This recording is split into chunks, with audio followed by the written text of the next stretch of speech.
Hi మనస్వి. Hi అమ్మా. కురువంశం questions. శంతనుడు మహారాజుకి ఎంతమంది భార్యలు? ఇద్దరు. ఫస్ట్ భార్య పేరేంటి? గంగాదేవి. సెకండ్ భార్య పేరు? సత్యవతి. సత్యవతికి ఎంతమంది కొడుకులు? సత్యవతికి ముగ్గురు. ఓకే. భీష్ముడు తెలుసా నీకు మహాభారతంలో? భీష్ముడికి మరో పేరేమిటి? భీష్ముడికి మరో పేరు గంగాదేవి, గంగాపుత్రుడు. ఇంకా భీష్ముడు దేవవ్రతుడు.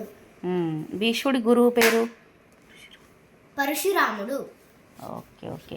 విచిత్ర వీరునికి ఎంతమంది భార్యలు? ఇద్దరు. పేర్లేంటి? అంబిక, అంబాలిక. అంబికాకి వేదవ్యాసునికి పుట్టిన కొడుకు పేరేంటి? ధృతరాష్ట్రుడు. ఓకే. అంబాలికకి వేదవ్యాసునికి పుట్టిన కొడుకు పేరేంటి? పాండ్రాజు. పాండ్రాజుకి ఎంతమంది భార్యలు? ఇద్దరు. ఓకే. మొదటి భార్య పేరు? కుంతి. రెండో భార్య పేరు? మాద్రి. మొదటి భార్య కుంతికి ఎంతమంది కొడుకులు? టోటల్ ఐదుగురు. టోటల్ నలుగురు. ఫస్ట్ కొడుకు పేరేంటి? ఫస్ట్ కొడుకు పేరు కర్ణుడు. కర్ణుడు. ఎప్పుడు పుట్టిండు కర్ణుడు కుంతీదేవికి? పెళ్ళవక ముందు. ఎందుకు పుట్టిండు? దుర్వాస మహర్షి కుంతిదేవికి ఆయనకి సేవ చేసినందుకు ఒక శ్లోకం ఇస్తాడు.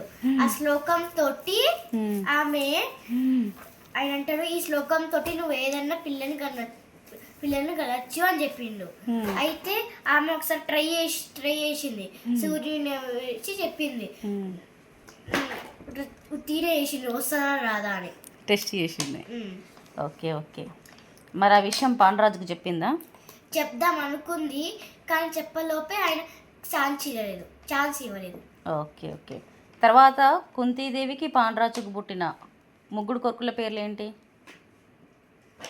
ఫస్ట్ వచ్చేసి యుధిష్ఠుడు, సెకండ్ వచ్చేసి భీముడు, థర్డ్ వచ్చేసి అర్జునుడు. ధర్మరాజు ఎవరి అంశంతో పుడతాడు? ధర్మరాజుడు యమధర్మరాజుతో పుడతాడు. భీముడు ఎవరి అంశంతో పుడతాడు? వాయుదేవుడు. ఓకే. అర్జునుడు ఎవరి అంశంతో పుడతాడు? ఇంద్రుడు.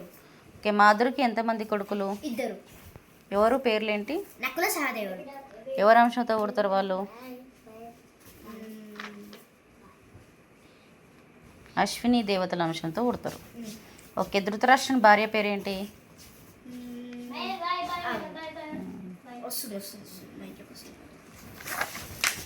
గాంధారి. గాంధారుడి తమ్ముడి పేరే, సోదరుడు పేరేంటి? శకుని. Okay okay. స్త్రీల నోట్లో రహస్యం దాగదని శపించిన వారు ఎవరు? ధర్మరాజు.